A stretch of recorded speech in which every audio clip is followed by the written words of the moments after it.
রমজানের প্রথম রোজা, প্রতি রমজানে তো ইফতারি দেই। এখন মসজিদ কমিটি থেকে খবর আসলো সামনে সামনে শুক্রবারে আমার ইফতার। হাতে তো টাকা পয়সাও নাই। দেখি কারো কাছ থেকে হাওলাত নাহলে সুদের উপর টাকা নিয়ে হলেও ইফতারি দিতে হবে, নাহলে তো মান সম্মান থাকবে না।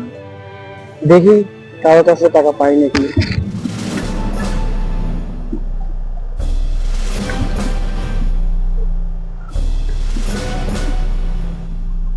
কে এটা, ইমরান ভাই নাকি? ইমরান ভাই তো ব্যবসায়িক মানুষ, দেখি ইমরান ভাইয়ের কাছ থেকে টাকা পয়সা হাওলাত নিতে পারি নাকি। আসসালামু আলাইকুম ইমরান ভাই। ওয়ালাইকুম আসসালাম ছোট ভাই, কেমন আছো? এই তো ভালো আছি। ভাই কেমন আছেন? আলহামদুলিল্লাহ ভালো আছি। ও দেখা হলো, ভালো হলো। আজ মসজিদে আমার একটা দাওয়াত আছে, অবশ্যই আসবা কিন্তু। অনেক অনেক ধরনের আইটেম আছে। আমার টার্গেট মসজিদে ইফতারে যে আমি যেন সুনাম অর্জন করতে পারি, কারণ এলাকায় আমার একটা সুনাম আছে না, এই সুনামটাই আমাকে অর্জন করতে হবে। এই বুঝতে পারবে আমার উপরে কেউ দিতে পারবে না, বুঝতে পারছো? খাইলেই বুঝতে পারবে কত প্রকারের আইটেম আমার উপরে।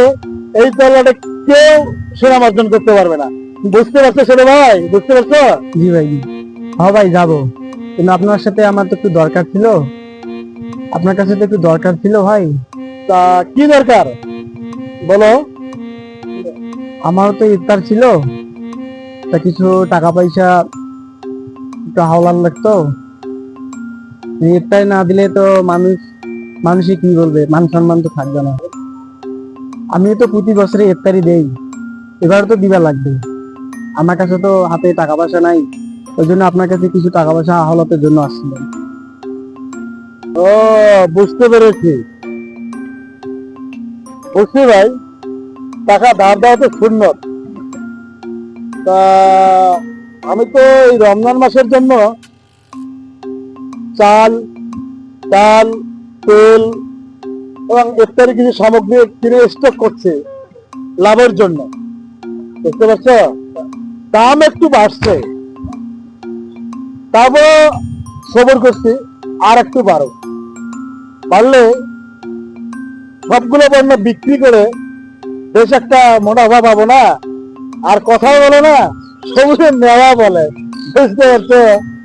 টাকা না দিবেন নাই, ভালো কথা। আমি শুনছি নাকি আরব দেশে 11 মাস ব্যবসা করে আর 1 মাস বিনা লাভে পণ্য বিক্রি করে, আর আপনি সবুর করছেন দাম বাড়ার জন্য। আপনি এর থেকে সুদের ব্যবসা করেন, বেশি লাভ পাবেন। এই, এত বুঝিস দেখি তোর অভাব যায় না। এই, এটা বাংলাদেশ, এটা সৌদি না। পারলে সৌদি যা তুই। আমার জ্ঞান দিতে আসিস না, আমার জ্ঞান দিতে আসিস না। আমার দুজনের আবার কি হলো? আমি শুনছি রমজান মাস নাকি শয়তান বন্দি থাকে, তা আমি তো দেখেছি আমার শয়তান ভর করছে মনে হয় রোজার মাস। কি হলো আমার? এ ভাই কি হয়েছে তোমার দুজনের? যান, আপনার টাকা আমি নিব না, দরকার হলে সুদের টাকা নিয়ে আমি ইফতারি দিব। আচ্ছা তোমার দুজনের কি হয়েছে আমাকে একটু খুলি দাও তো, আমি শুনি। শুনি তোরা ঝগড়া শুরু করছেন রমজান মাস। ও আসছে ধারে টাকা নিয়ে ইফতারি দেবে, আমি টাকা দিলাম না, ও নাকি সুদে টাকা নিয়ে ইফতারি দেবে। এবার ইফতার কি আল্লাহ কবুল করবে? না, ও উনি হচ্ছে সুনামের জন্য ইফতারি দিচ্ছে, আবার বেশি দামে মাল বিক্রি করার জন্য সিন্ডিকেট তৈরি করছে। আল্লাহ কি ওনার ইবাদত কবুল করবে?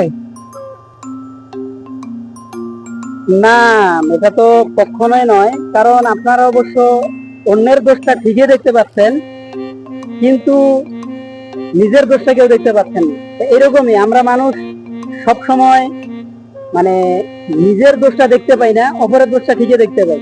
তা ভাই এখানে আমি দুজনেরই কথা শুনলাম, দুইজনের মধ্যে আমি উভয়েরও দোষ পাইছি। মানে দুজনের যে ইবাদত গুলো, এগুলো কিন্তু মানুষ দেখানো। আসলে আমরা যে ইবাদত গুলো অনেক সময় করি যে লোকে কি বলবে, না দিলে চলবে না, আসলে আল্লাহ পাক কিন্তু এটা দেখে না। আল্লাহ পাক দেখে আমাদের ইখলাস, আমাদের ঈমান। ইন্নামাল আমালু বিন্নিয়াত, তার মানে যে কোনো আমলের প্রতিদান নিয়তের উপর নির্ভরশীল। আমাদের সকলকে সবার আগে ইমানদার হওয়া উচিত এবং আল্লাহকে রাজি খুশি করার জন্যই আমল করা উচিত। তা ভাই আপনি বুঝতে পারছেন? জি ভাই। আর এরকম প্রয়োজনে আপনার সাধ্য নাই, আপনি ইফতার দিবেন না।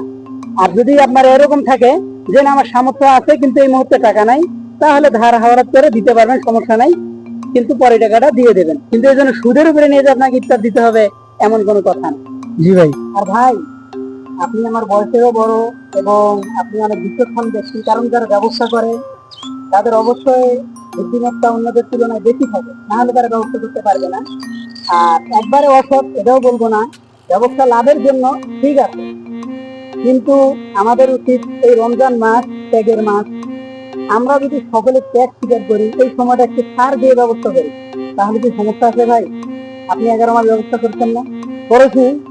একটা মাস যদি আপনি আল্লাহর দিক তাকাইয়া আপনি যদি মানুষের সেবা মনে করে একটু কম দামে বিনা লাভে পণ্যটা ব্যবহার করেন, বিক্রয় করেন, আপনি কি সব পাবেন না?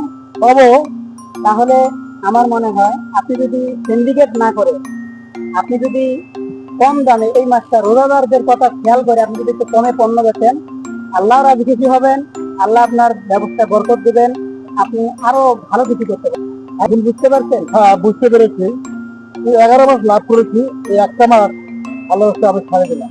এখন থেকে লাভ করবেন না? এখন আর থেকে আর লাভ করবো না। আলহামদুলিল্লাহ এই দামে কিনবো, এই দামে ছেড়ে দেবো। আমি অনেক খুশি হলাম আপনার এই অফারটা শুনে।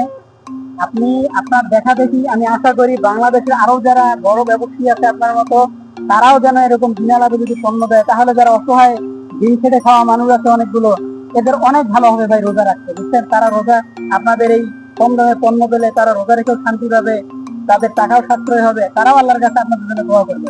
তা ভাই ভালো থাকবেন, আর আপনারা দুজন হাত মিলেন আর আপনারা কোলাগুলি করেন। আমার ভুল হয়ে গেছে, আমাকে ক্ষমা করে দিন। হ্যাঁ ছোট ভাই, আমার ভুলটা আমি বুঝতে পারি নাই, হয়তো তুমি তোমার ভুল বুঝতে পারো নাই। ওই ভাই এসে আমাদের দুজনকে ভুল ধরলো, শিখাই দিল। ভবিষ্যতে